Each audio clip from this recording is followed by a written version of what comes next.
A long time ago, on a comics page far, far away.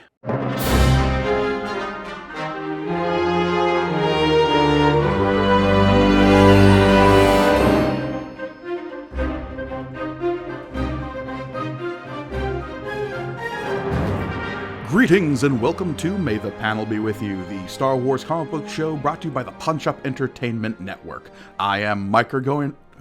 Mike Gorgoni is my name. Boy, already struggling out the gate.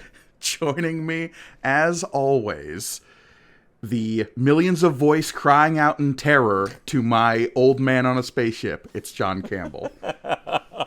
You know, I am crying out. I don't know if I'm in terror at this point, but man, we're not exactly, even jumping forward, we're not in like the cream of the crop of Star Wars comics still.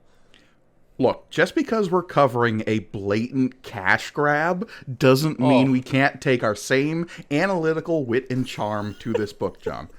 I will say, each issue of this that we do, I am going like, how are we going to come up with any amount of praise? It's just us going, yep, that was also in the movie.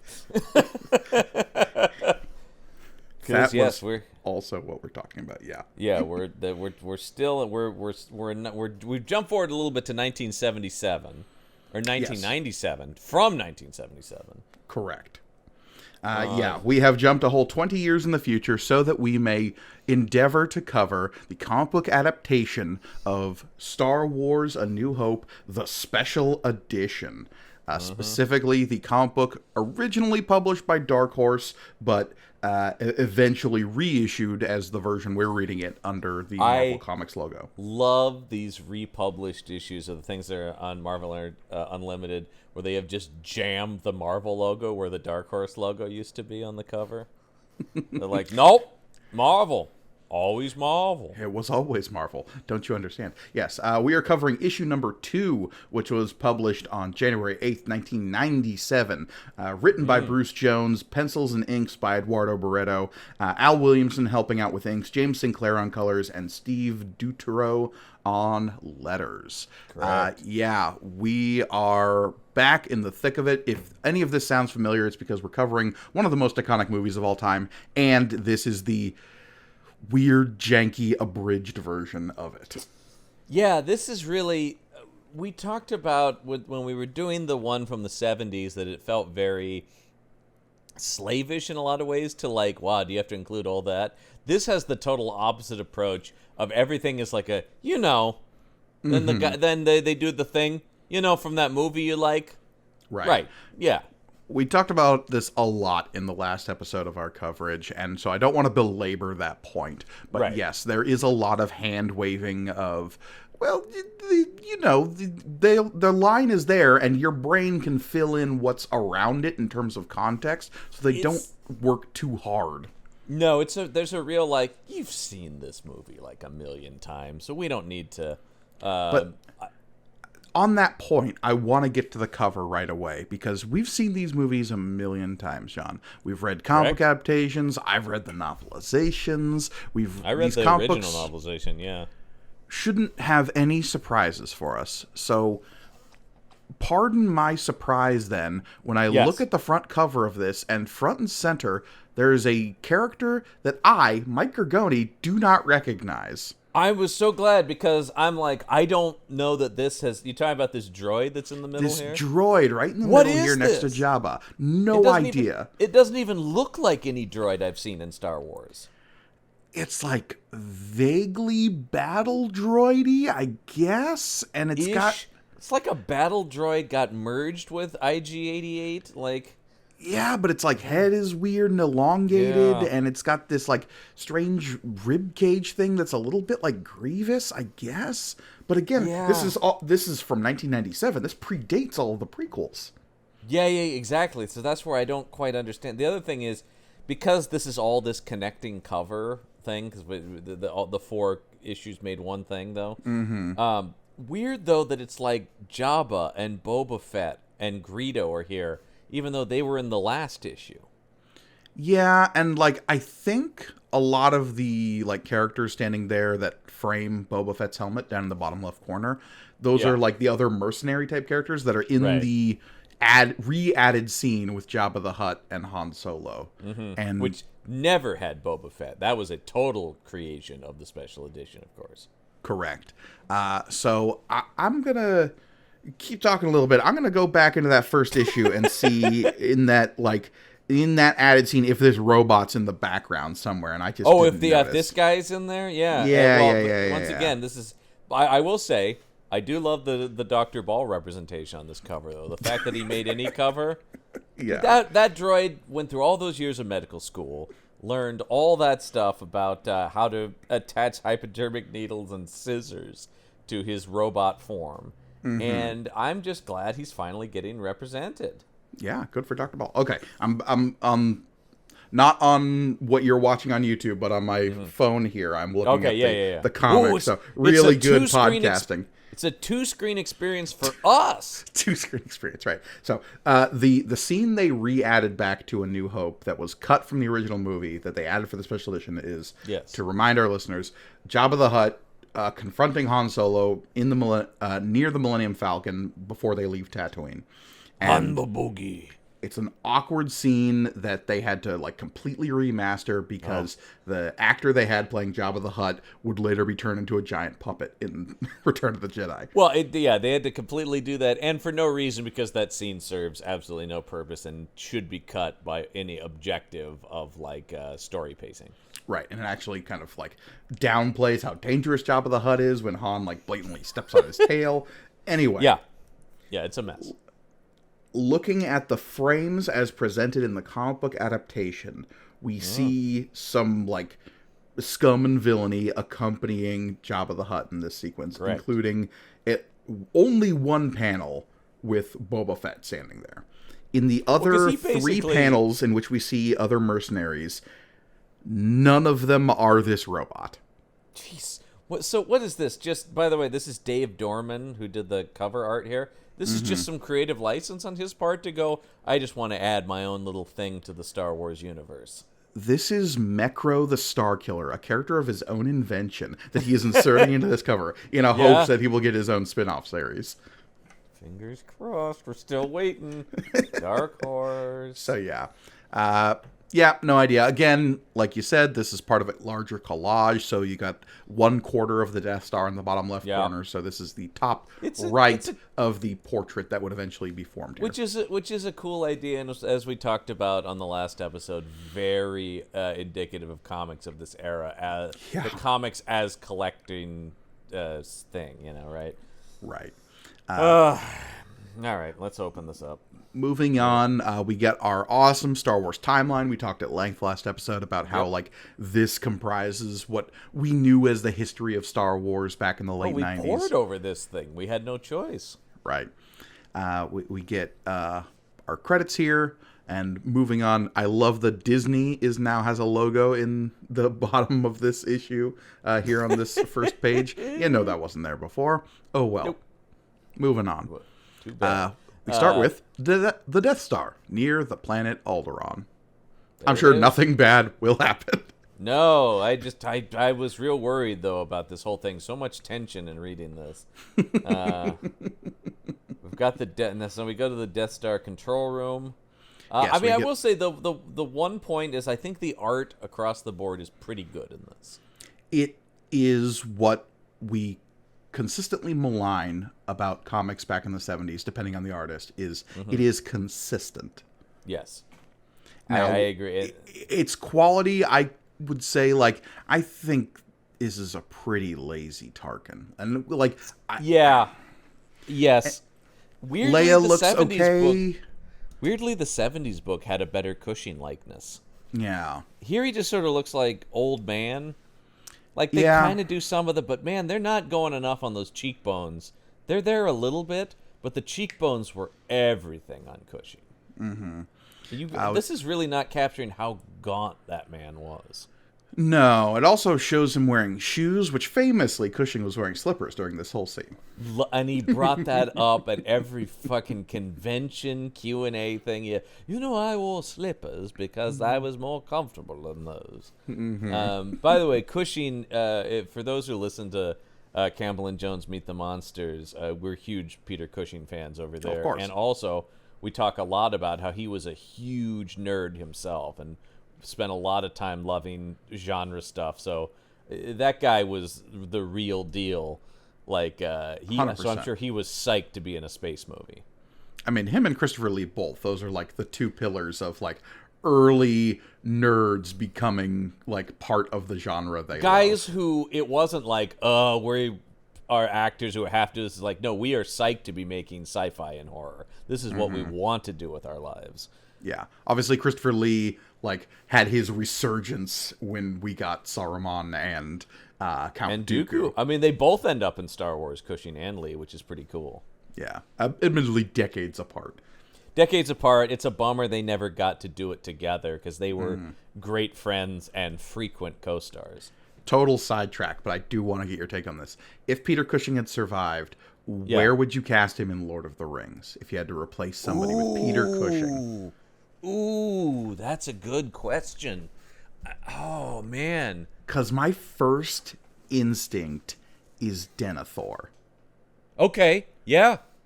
as the regent of Gondor. I like no That's offense kind of to Noble. I think he did a fantastic job. That's kind of what I was thinking. And actually, I'm glad you said that because I was going to say the John Noble part. So I'm glad you actually said the character's name. Yes, I think that would be great. Cushing as a regal royal character makes so much sense, right? Like a guy who's just like, yes, he commands that. No, I think he'd be great. I mean, obviously, he would have tried for Gandalf, as everybody 100%, did. And obviously. he... at a certain point, that might have worked, but in comparison to an Ian McKellen, he's not. He doesn't have.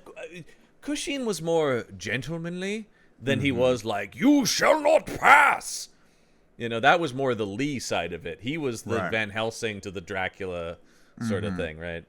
Also, anybody who hasn't seen his Frankenstein movies, he has one of the best portrayals of Dr. Frankenstein, Peter Cushing, because he's just a psychopath. It's not like, oh, I was a good guy who is. It's like, no, I'm just bad. I'm just doing this for evil, and I will murder. And I've always loved just straight up bad guy Frankenstein. And talk about that energy as Tarkin. He's just like a guy who, dude, this is his. He enjoys this work, man. Yeah.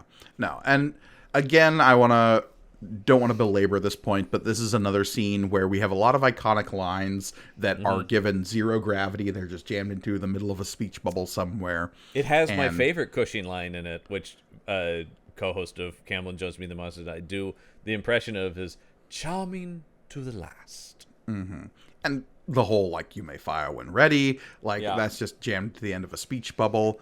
And that's the thing. It's the speech bubbles, and I don't know who to blame exactly on this, whether that's a writer decision or a letter decision.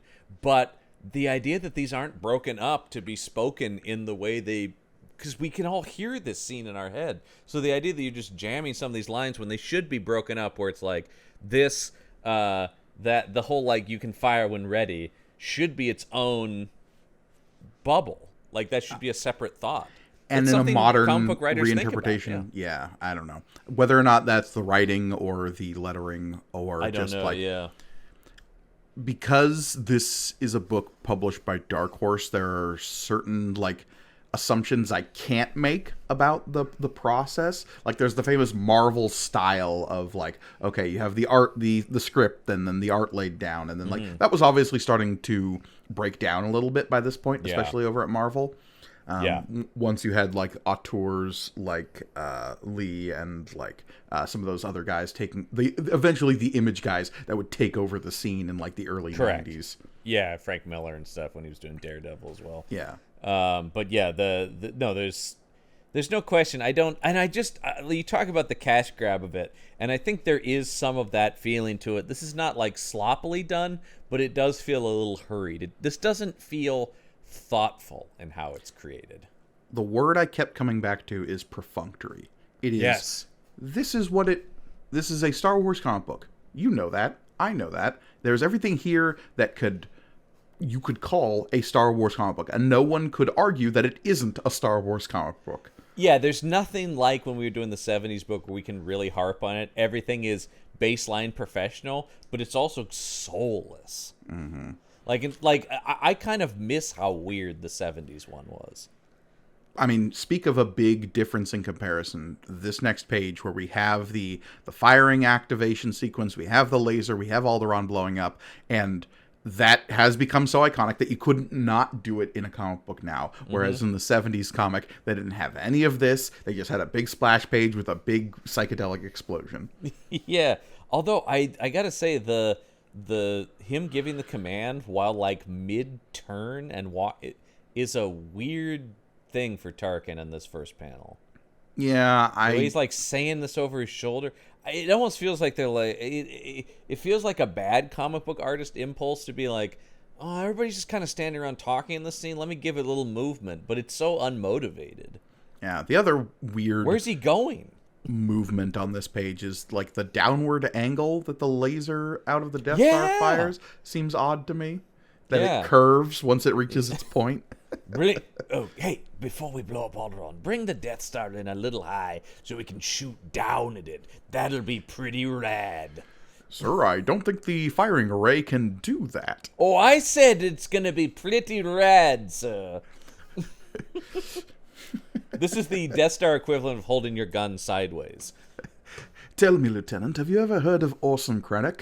No, can't say I have, sir. That's right. Now, don't be an Orson Krennic about this.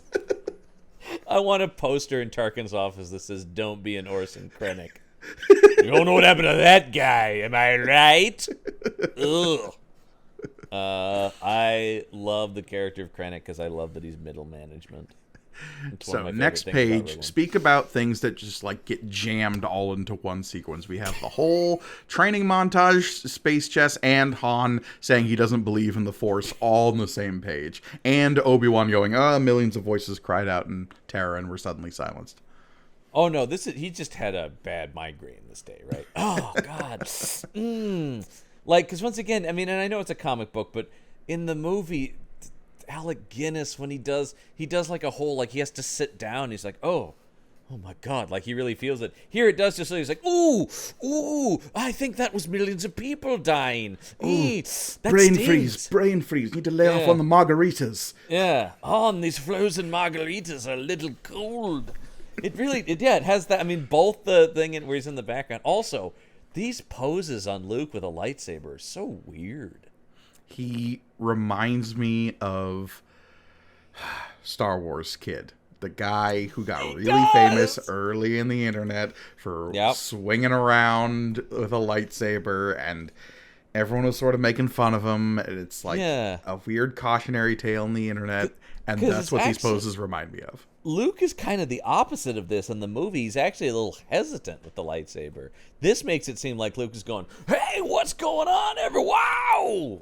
And it's like his leg is swinging out weird, and we don't really get a sense in the comic book of what's supposed to be happening here, because we don't get introduced to the whole concept of block the little laser beams that the ball is shooting. But you're supposed to know that because you've seen Star Wars. It doesn't even do the thing with I can't see anything with the blast shield down. Yeah, right? None of that's in here. And that is the thing that sets up what he does at the end of the movie. Is don't trust your eyes. Yeah, trust in the Force. Kind of a super important beat for the story. And then another iconic thing that, just the one panel of the hollow chest going like, there you go. There it is, kids. We don't even get the let the Wookiee win line. Nope. It's just there going, this is the most that where it's like, see, they're doing that. You know what happens. Let's go. Yeah. All of those lines are happening in the gutters of this page. Also, the weird thing where Han Solo has a ha before he says ancient religions. I don't remember him going ha hokey religion. I think he snorts derisively. I think that's the thing where they're trying to convey like a subtle Harrison Ford acting beat, but by making it a ha now he's just Nelson from The Simpsons. Ha hokey religions. Yeah. And also just there's no look at how grim this last face on Han Solo is. Think about how he says that in the movie. Harrison Ford doing that like, kid, I've flown from one side of this galaxy to the other. But here he's just going, kid, I've flown from one side of this galaxy to the other. There's no mystical energy field that controls my destiny. You son of a bitch.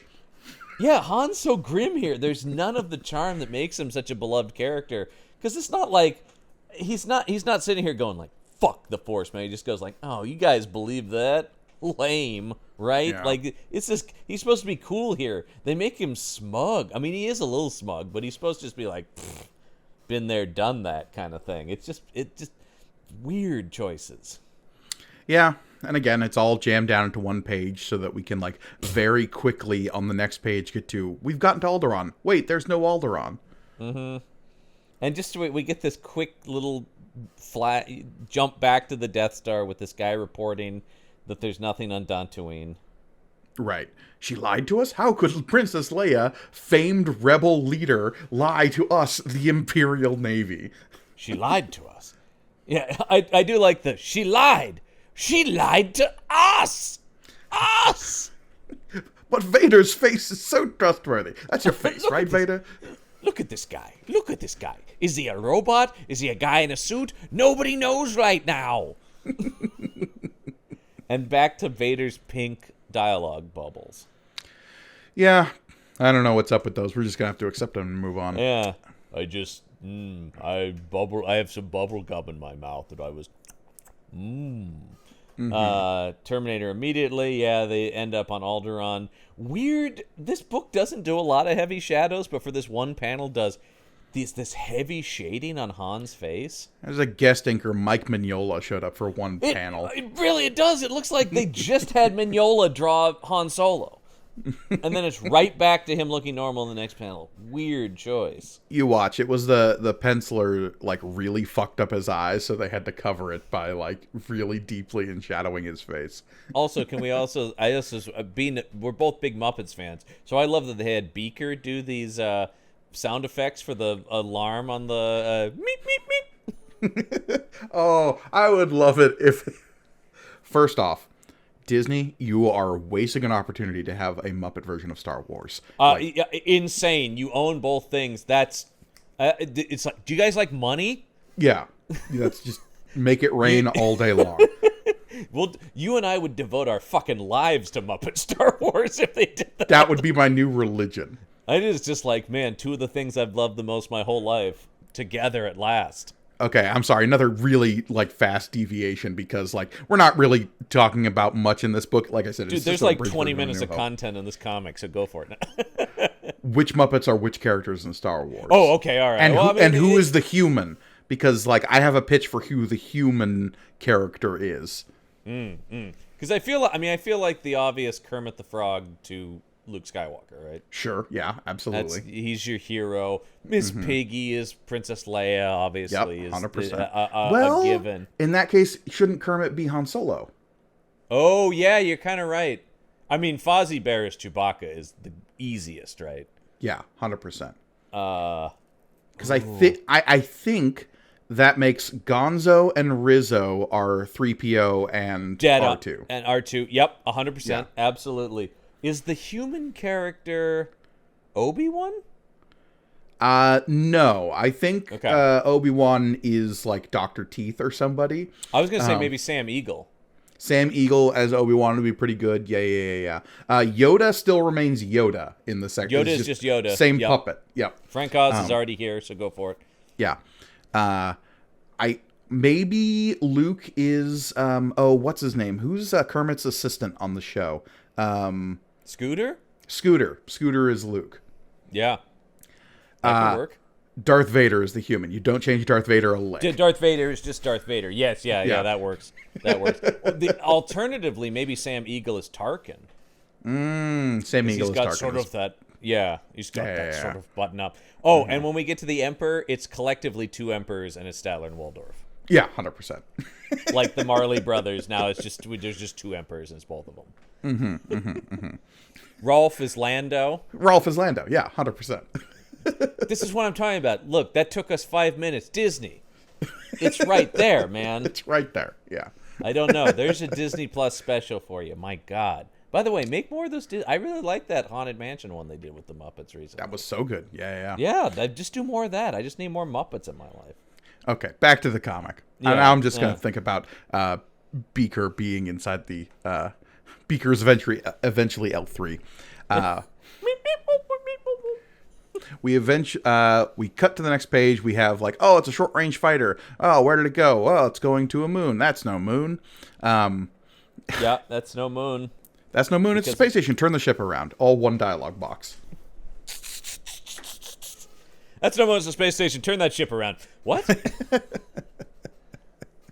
Yeah, it is. It's just like, we gotta go, baby. We just gotta cook through this thing. Right. They're caught in the tractor beam. They're getting dragged into the Death Star. We do get a good sense of scale with the Death Star this time around. I like that. I do like that. Again, we've had 20 years to know what Star Wars looks like, so like the cockpit always looks right. The ships always pretty much look right.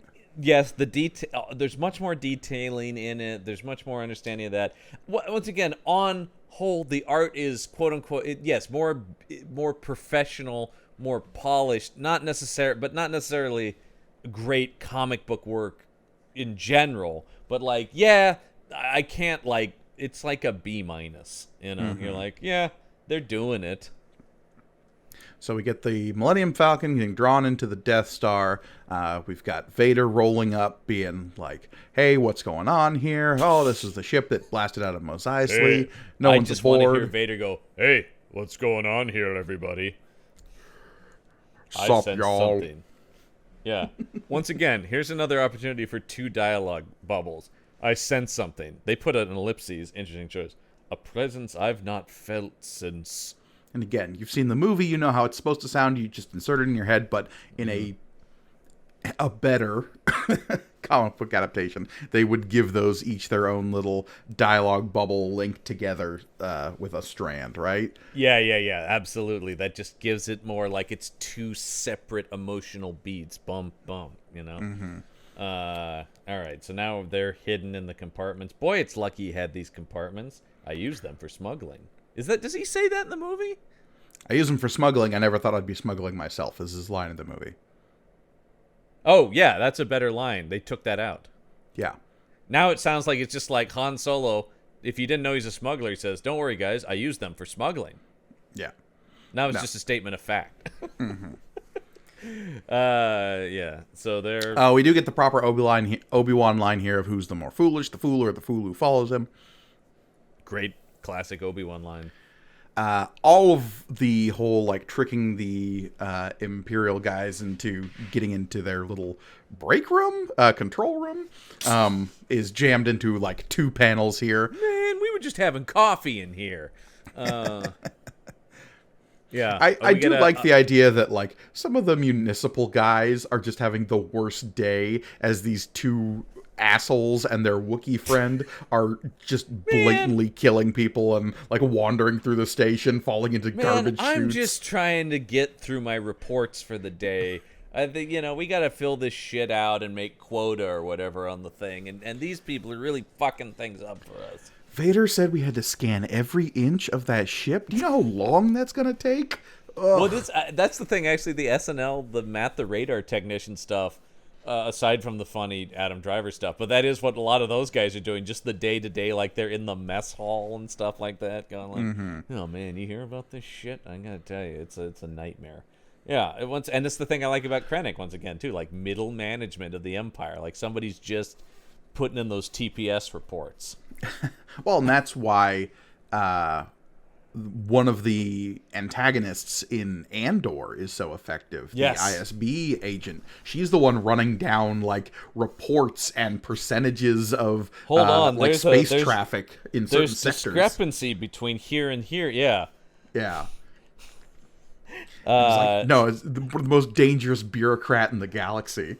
I love that because that's, of course, I mean, any kind of massive thing like this is going to have, a lot of red tape and paperwork and bullshit. Oh, no, you need to file the L-17 reports.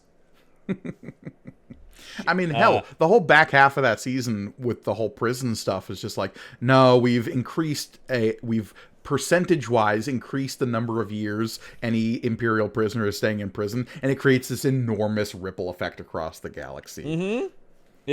Absolutely, it's a clerical error. and also it's basically just like we've improved productivity and brought down costs. Right. On the next page of this comic, speaking of bringing down costs, R2D2, everyone's favorite jacker inner. Oh yeah. He's gonna jack in here. No, he plugs into the computer console here. He finds some schematics. They're trying to look for the tractor beam controls. But he's doing all that kind of in the background. Yeah, but he keeps saying he found her, and they found Princess Leia, obviously. They did find Princess Leia, which leads to a Han Solo doing a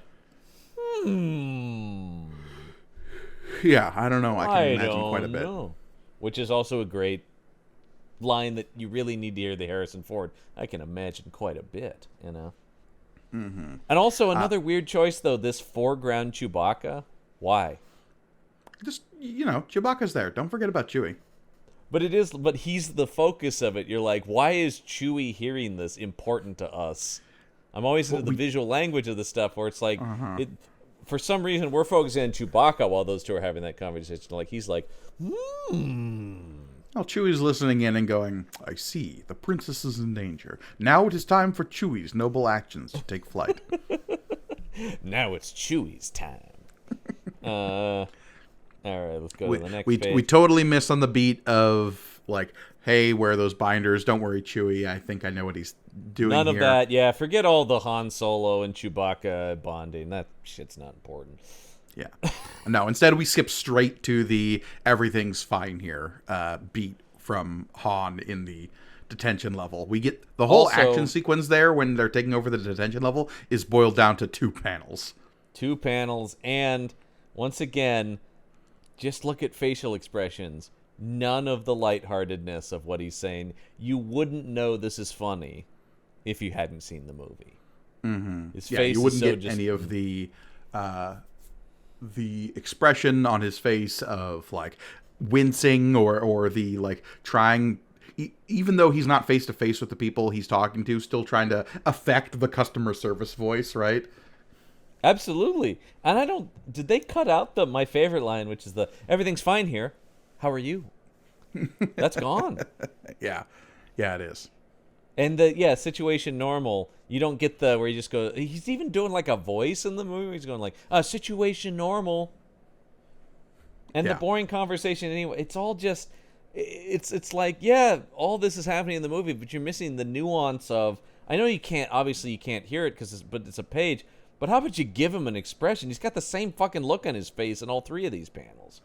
Yeah, they're drawing him a little bit like Clint Eastwood throughout this thing, and it's just not how that character is supposed to be portrayed. He's really not. Han is the gunslinger cowboy, but the performance kind of undercuts the traditional sort of like stoicism of that.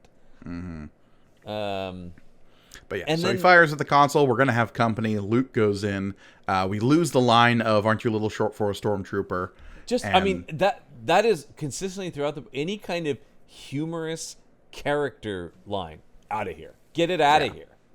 Yeah. That's unimportant. We're just doing it's just hit the beats. Don't worry about the fact that Star Wars the movie is fun. Just ignore that fact. That is the thing. This is so serious, and the movie is serious. But yes, there is a deftness of touch that I think sometimes at its worst Star Wars forgets about. Mm-hmm. At the other end of its worst, it leans too hard into a la Jar Jar Binks. Yes. Well, yeah. That's also still the best description of him as a comic relief character written by a man with no sense of humor. Yeah, but no, it's all just like, I'm Luke Skywalker. I'm here to rescue. I'm here with Ben Kenobi. Ben Kenobi, where is he? End of scene. Mm-hmm. What? Also, you'll have to watch a limited series on Disney Plus 20 years from now to understand why Leia knows the name Ben Kenobi. Mm-hmm. It's pretty good. It's better than this. But I do like that there's so much. If you're going to cut anything, stop cutting to these conference room scenes. I mean, I'm not saying, but it's just like if you're going to lose anything, we can assume they're looking for them. I just love the idea of like, let's cut short Luke and Leia dialogue to get more Tarkin and Vader in a conference room. Yeah, if there's anything we could lose, it's maybe Tarkin exposition. Yeah. If you have to like wholesale start cleaving things out of the Right. story to abridge it in some way. Where their priorities lie are so weird, and it almost feels like just because he looks cool, it's like, oh, don't cut anything with Vader. I People mean, love Vader, but especially, Vader's not. Oh yeah, especially at this point is what you're saying. I said, especially at this point in comic book history, in Yeah. which bankable characters are what you use to sell comic books. Like Wolverine, if he shows up in an issue Yeah. of anything, he's on the cover. That If was you- the all-purpose. If sales are flagging, put Wolverine in it. Was the Marvel attitude. right. You had best bet that Lobo was on the cover of everything at DC. The main man. The main man himself. And if Vader can be put in a comic book, you maximize the amount of Vader. Even if he's literally just standing in a room like he is here. Because really, at this, all the stuff we've seen in this issue are scenes where Vader is just standing somewhere. To be fair, that is mostly what he does in the movie until the last act, yeah. Yeah, the beginning and the end are him sort of doing. Even the beginning, I guess he's just kind of walking around. Well, choking that one guy out, which we lost in the last issue. Oh, which I still can't. I mean, that is one of the coolest moments. We got Han and Chewie firing their blasters here.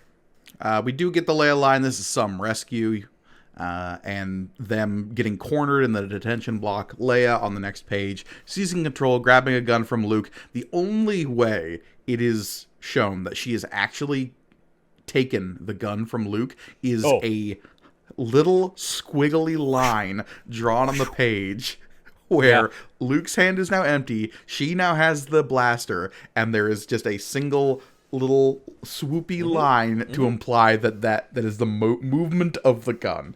Yep. It's so funny to me. Just like, oh, we kind of like lost this transitional bit of movement and between the pages, and the only we kind of had to just like draw a little swoop. That'll let people know what happened. Is this line in the movie? If it is, I've forgotten. The wonderful girl. Either I'm going to kill her, or I'm beginning to like her. I don't that's remember 100% in the movie. Wow, I don't remember that line. I can't. I don't think it's like that exact dialogue, but it's something to that effect. I can't decide if I'm gonna kill her or kiss her. I think is maybe the line in the movie. I don't remember exactly. It the it dialogue. doesn't read right to me here. I don't know. Maybe maybe it's a slight change or something like that. I do love Luke like completely horizontal diving into the wall. In this second panel, there's no indication it's a chute going down. It seems like he's just like, and I'm in the wall. Also, it's kind of like splooshing outward, like he's entering some kind of wet hole in the side of the wall. I don't know. There's so many weird things.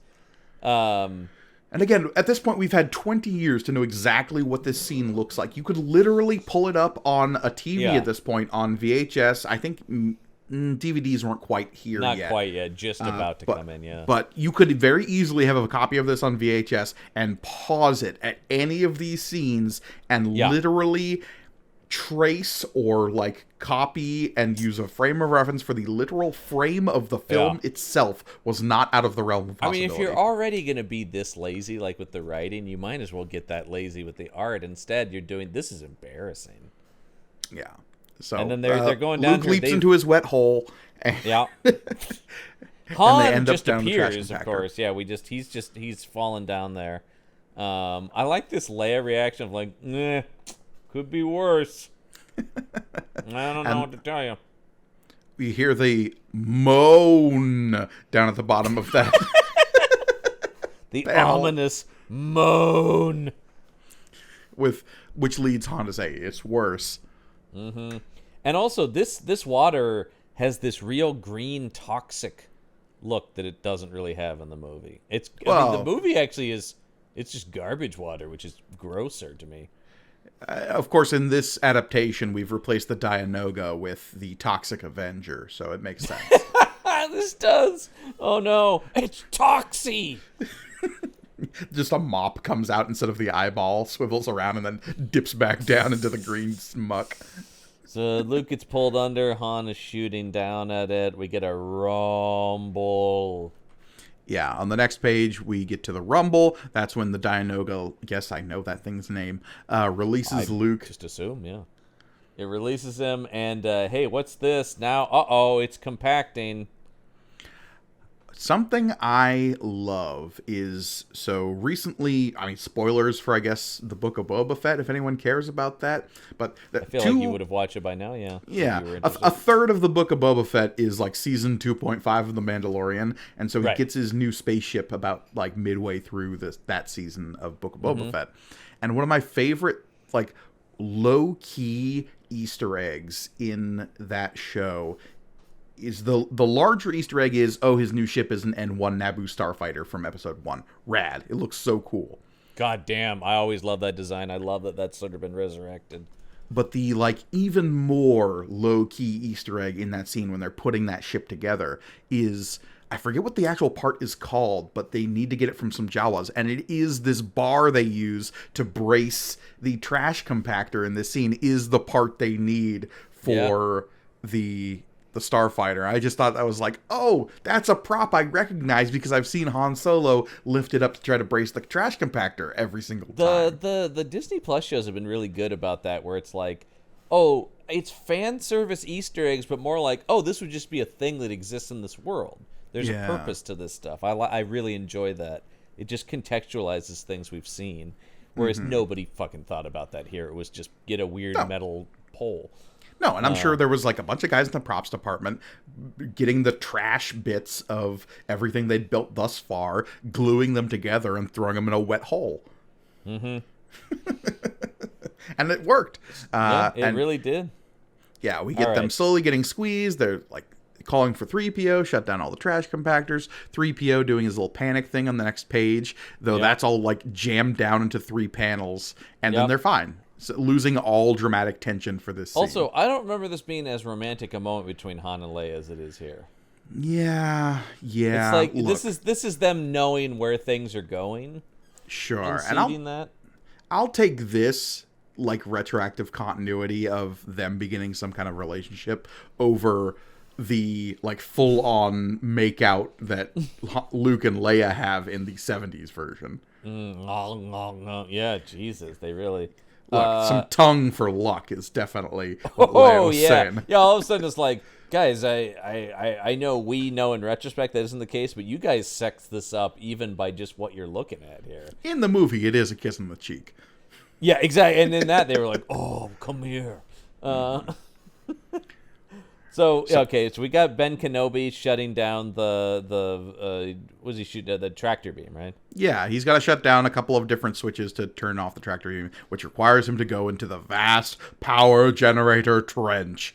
It's always one of those things that is total form over function. You're like, why would you build a thing like this, except it looks cool as hell? Why would you have an endless pit over beneath a vital piece of machinery? Guys, excuse me, Grand Moff Tarkin, we lost 3 more stormtroopers today down in the control room and the power supply because they fell.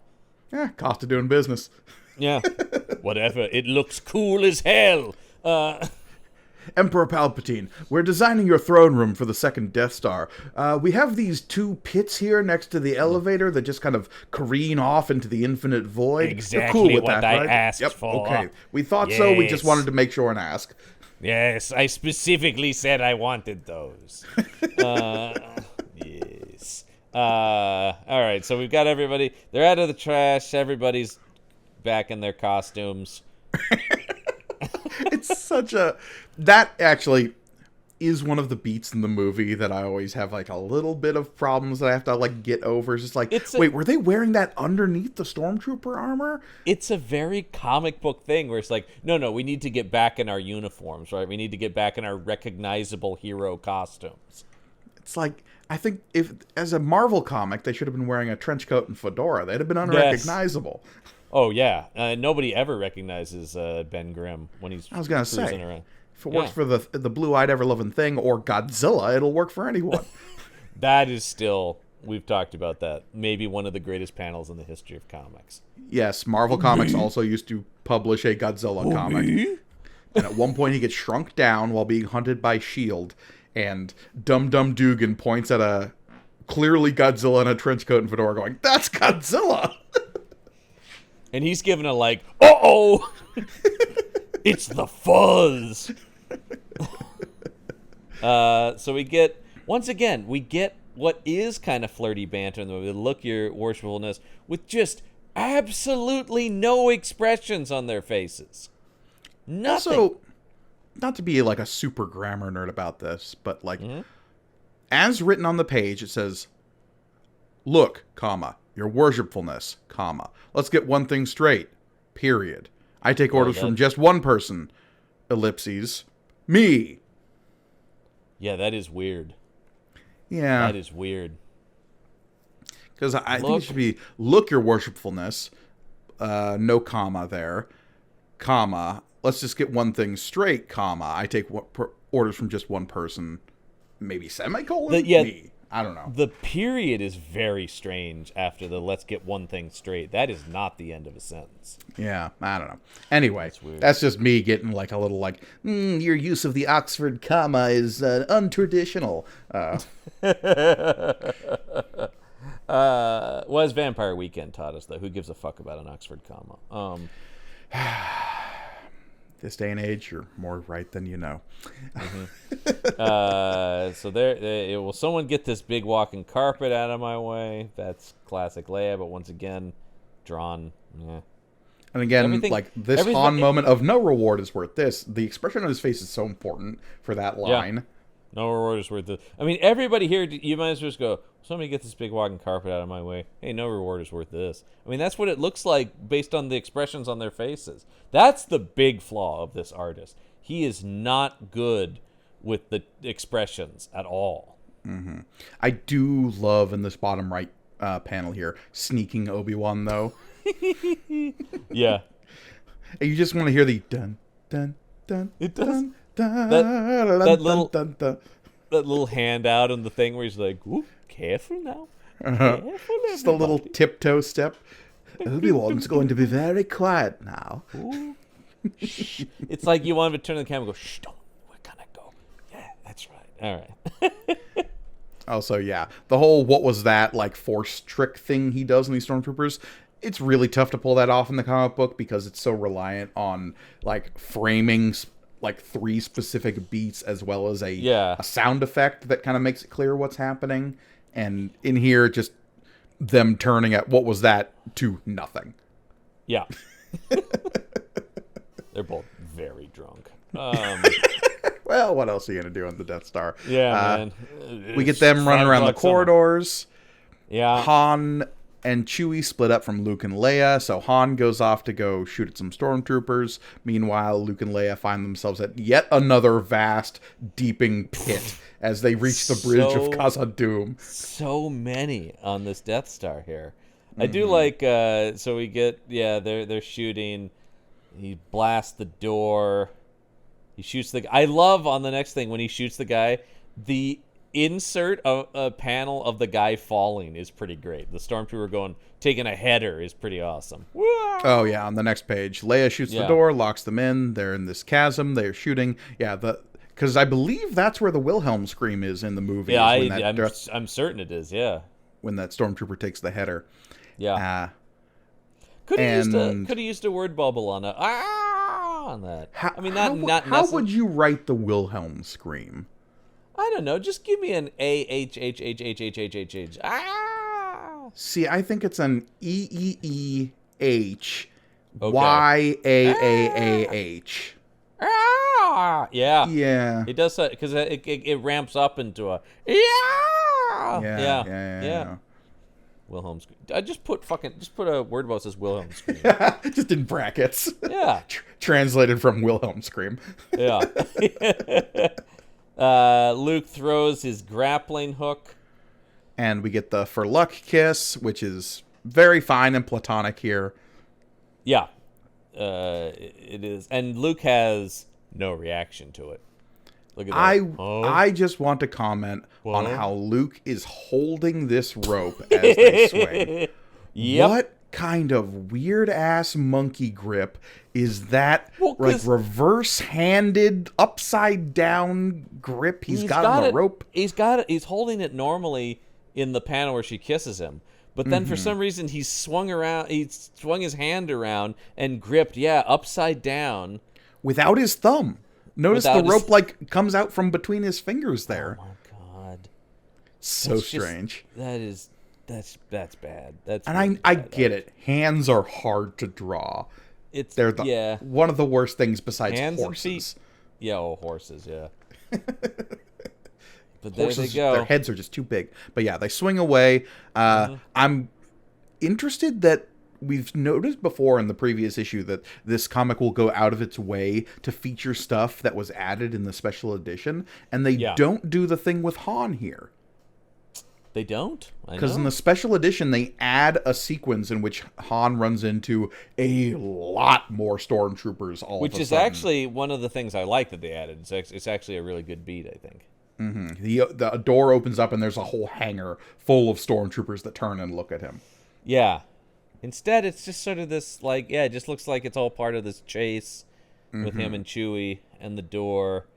And it's mainly just because we got to get to the Obi-Wan Vader fight, which is truncated, and especially the lead up to it is very truncated. All this dialogue is. The fact that he's saying, when I left you, I was but a learner, now I am the master, while he's swinging, like mid-fight, is a little weird to me.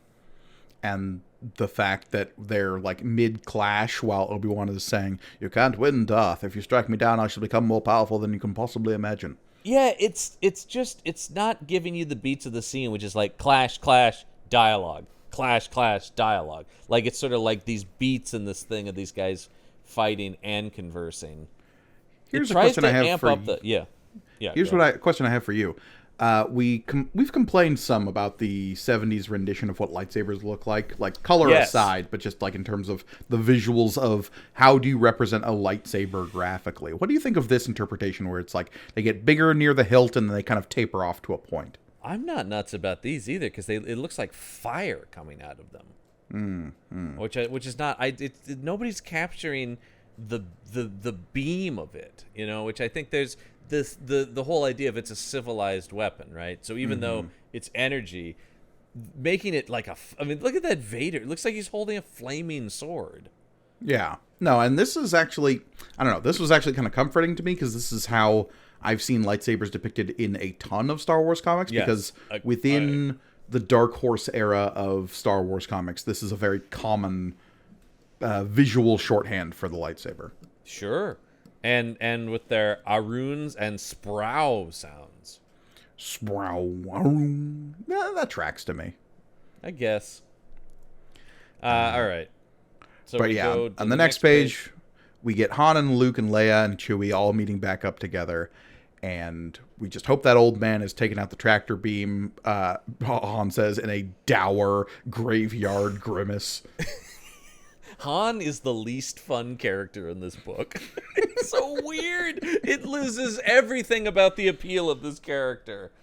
I just hope that tractor beam's out of commission.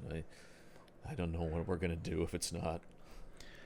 We get Obi-Wan and Vader fighting in the distance. We have the stormtroopers distracted by it. I always was curious about those stormtroopers racing off to, just watch their boss beat up an old man? Hey, guys! It's just like somebody goes, there's a fight in the corridor! Oh, shit! Vader's got his lightsaber out, man! This is nuts!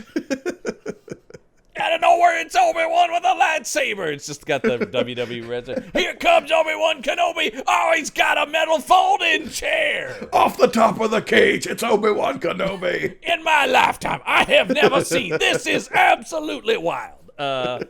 And then talk about more sneaking, because they go to watch it, and we just see the people in the background going, well, shit, we're going to go to the spaceship then. I don't know what's going on. Meanwhile, we get, suddenly we're in a romance comic panel of Obi-Wan on the next page.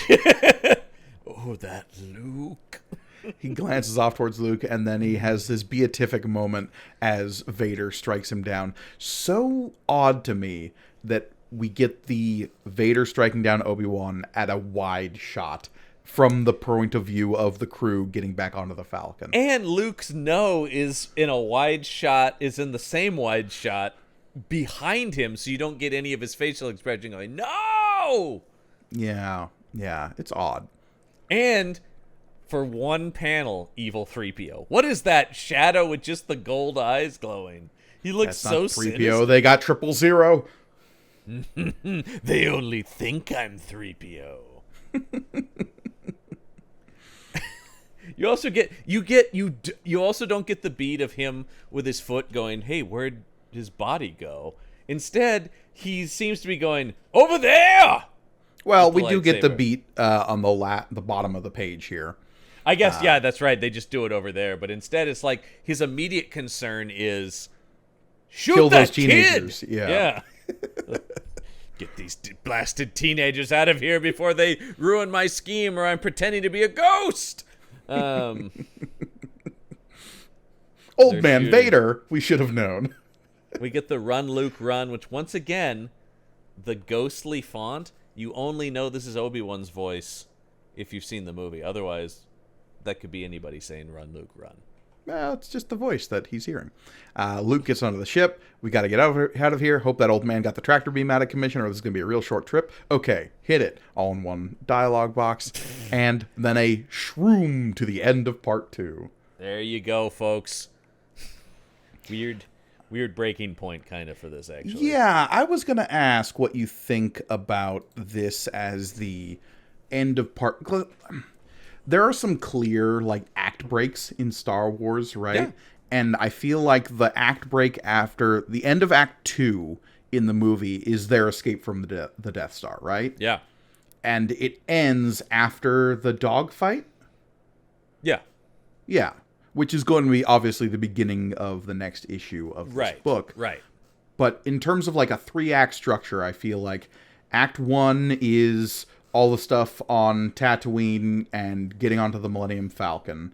Act 2 is everything on the Death Star, and then the dogfight and leaving. Act 3 is Trench Run and end of the movie. Well, that's why splitting this into 4 parts. 4 is an awkward amount of parts for a story. You know what I mean? Like, it can be. It depends on the at storytelling. least, at least for this story. Yeah. Even they had to extend it out to 6 for the 70s one, but that in some ways makes more sense to me in that it's 2 groups of 3 parts. Whereas this creates this weird moment where you're like, is this the halfway point of the story? Not really. No. If anything, it feels like if you were to try to find a midway point in A New Hope, I feel like it would be getting drawn into the Death Star, like arriving That's where at I would have Alderaan. thought part 2 would end, right? Is they are on the Death Star. Yeah, which would imply that part 1 should have ended sooner. Right. Then Yeah. I would have said part 1 would end there. Would end. Well, let's see. Part 1 would end with them, I guess, on their way to the Death Star. I guess it's kind of makes sense that then this starts with the destruction of Alderaan, but then it feels like part 3 should be the Death Star escape and dogfight outside of it, and then part 4 is Yavin and the battle overhead. No, instead we're going to have, like... I've read ahead a little bit, so issue number 3 ends incredibly awkwardly right at the beginning of the trench run. Oh, weird. It's really weird. And devoting a whole issue to the trench run is not a good call. It's odd, to say the least. Yeah. Oh, weird. Well, I guess we'll have to find that out next week when we read issue 3. Yes, strap in, because we're in for a wild ride of dogfights and explaining how to defeat the Death Star. So much explanation, man. That's what we need more of, is exposition in the Star Wars movie. General Dodonna is going to get his time to shine, I'll tell you what. He's like, my time for my close-up. It's Dodonna's turn now. Let me explain to you about a thermal exhaust port. Excuse me, out of the way, kids. Get out of here, pretty people. It's Dodonna's show now. So if you enjoyed this and you want to help support the show, make sure you like, comment, and subscribe if you're listening to it on any podcatching software. Or if Why don't you let us know in the comments below where you think if you had to make 4 issues out of Star Wars, where do you put the breaks? Let us know in the comments. Do you agree or disagree with our decisions there? And of Or course, what yeah. Muppets would you put in the Star Wars Oh, Muppet there you special? go. Yeah, we came up with a lot of stuff that isn't related to this comic specifically. But yeah, and make sure, of course, you ring that bell for notifications if you're watching this on YouTube. And be sure to support us over on our Podbean patron page, which is patron.podbean.com/punchup. There's going to be a lot of cool exclusive content over there. It's true. Yeah, that brings us to the end of issue 2. Next week, of course, we're into issue number 3 of the 1997 Star Wars: A New Hope Special Edition comic book adaptation. Indeed. So join us then next week. But as always, I've been Mike Gergoni. I'm John Campbell. And may the panel be with you.